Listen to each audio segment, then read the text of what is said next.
All right, a happy Monday. Hopefully everyone is doing well. You survived the weekend of NFL football. My apologies to you Cowboy fans out there.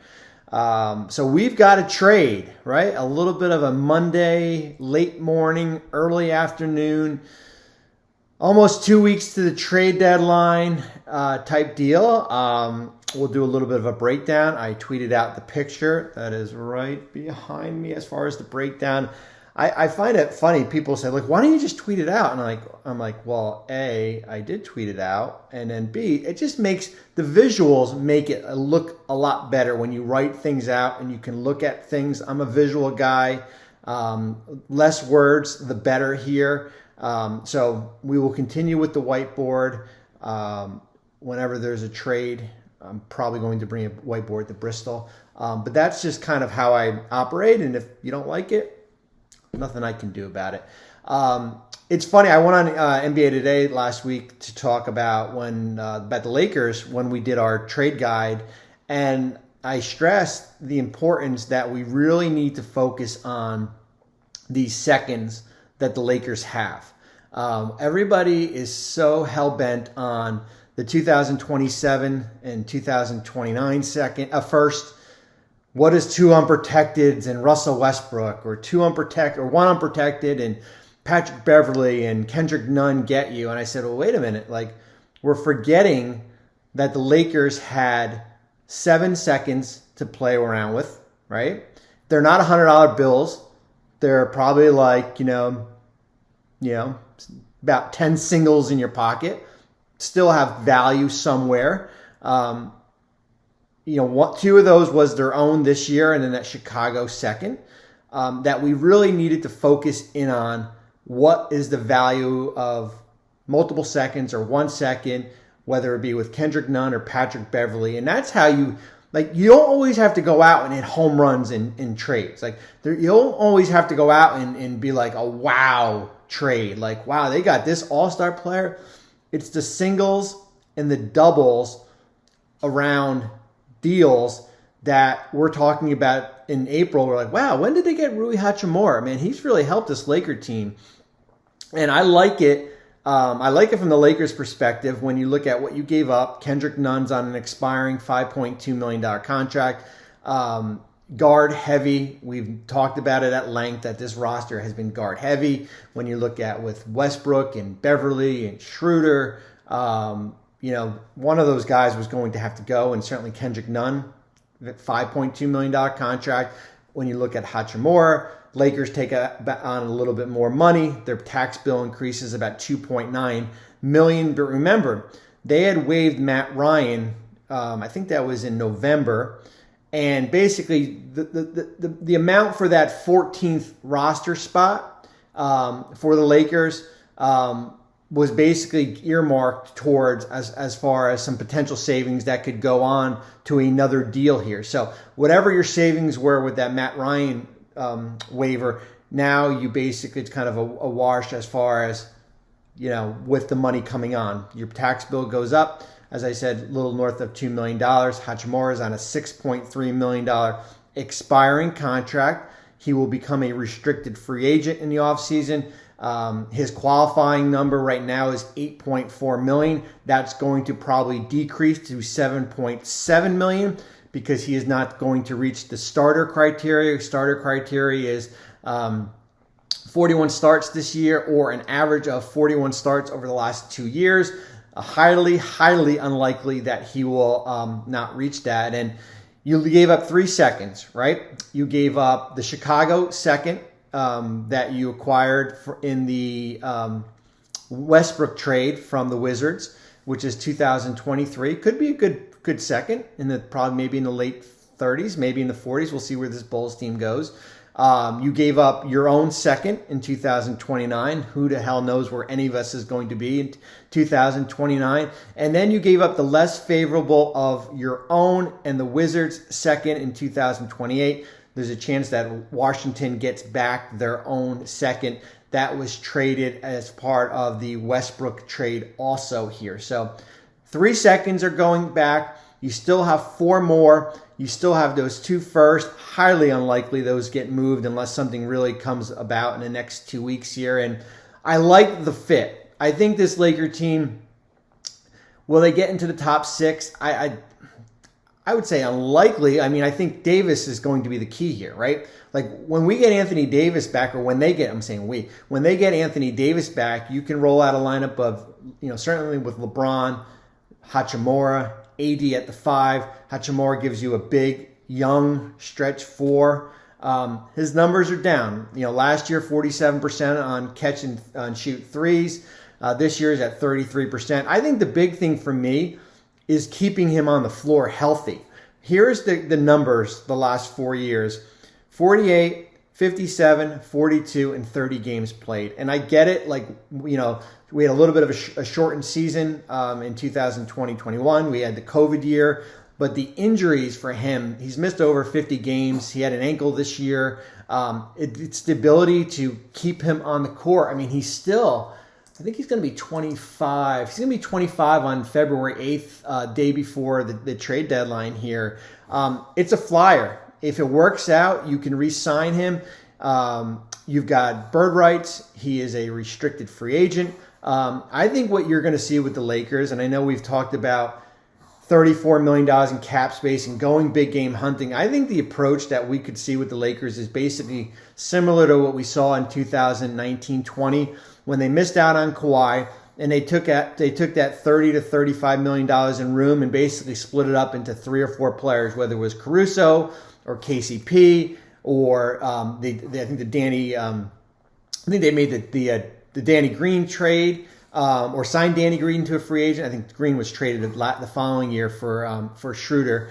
I think that is probably the more approach that makes the most sense as far as from the Lakers. So I like it from the Lakers' perspective. You didn't have to move any of your first. Cost you 3 seconds. You got a 40 game sample audition, and this team competes, right? I like that second half against Portland.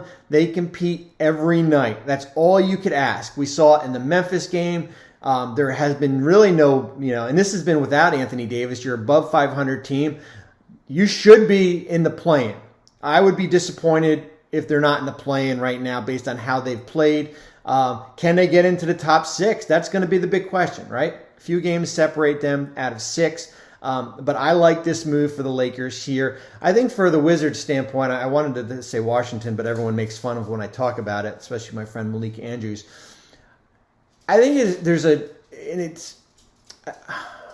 couple things to look at it. My dog is walking around here. A lottery pick who didn't work out, career 13-point scorer. Certainly getting Kyle Kuzma in the trade from the Lakers. Kuzma's going to be a free agent. There's only so many mouths to feed, and you hate to see you trade former lottery picks, former draft picks.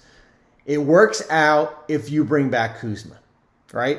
Player option, is going to be a free agent, is not going to sign an extension. I actually have an article coming out tomorrow on Brian Windhorst's Hoop Collective column about some changes I would like to see with these extensions. If you don't bring back Kuzma, or if you feel it's too expensive, it's a failure because you're still going to be over the cap, and you just lost Kuzma and Hachimura, your 2 forwards here, and basically you're putting Porzingis back, who's also could potentially be a free agent here. I get it. You had a 4-year body of work. The frustration, as I mentioned, in and out of the lineup. What's the comfort level of paying him as a restricted free agent? Could you have gotten him for $12 to $13 million? Then you got to remember Kuzma is going to cost you north of 20. Now you're dancing with the luxury tax.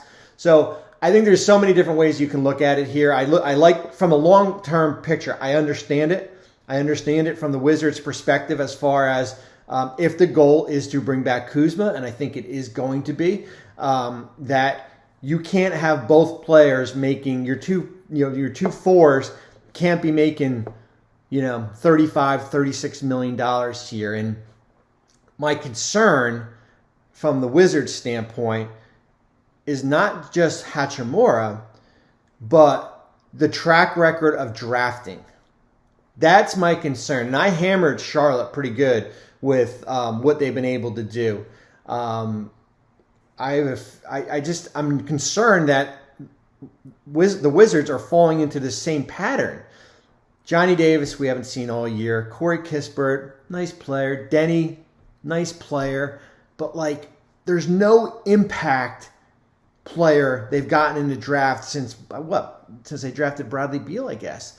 And you've got it when you're paying a guy like Beal $250 million, and then you're going to pay Kuzma, let's say 4 years, let's say, I'm just throwing numbers out, $90 million, and you bring back Porzingis. Man, you better hit on these draft picks, whether it be guys in the lottery or in the 20s. You need that foundation players, because what's to say 2 years from now, Corey Kispert's going to be the next Rui Hachimura, and you're going to trade him there. And I get it, and you recouped 3 seconds, and that Chicago one could be good, and you get back your own, and you get a Laker second back, and now your draft assets go from 4 to 7 as far as seconds here. But my big concern would be the track record of drafting in Washington as far as what we're seeing here now. Certainly getting Kuzma in the trade last year, or was it 2 years ago, from the Lakers, and how he has played makes it expendable. If you didn't have Kuzma and you just traded Rui for 3 seconds, I would have been like, whoa, like who's playing? Who's playing the 4? I get unless it's going to be Porzingis here. So I like it for the Lakers. I really like it for the Lakers. I understand it. I'm not going to say I hate it or I love it from the Wizards standpoint. I understand it.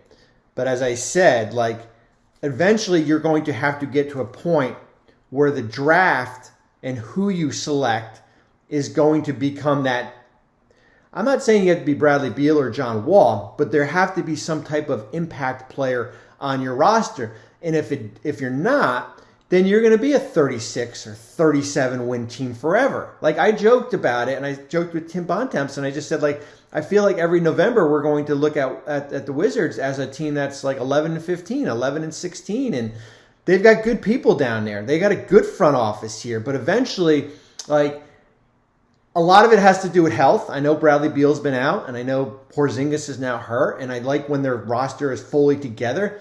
But it's a matter of kind of that infrastructure, that those insurance policies, when you have a Bradley Beal that gets hurt, who that person can step up in. When Porzingis gets hurt, who that person is that can step up here.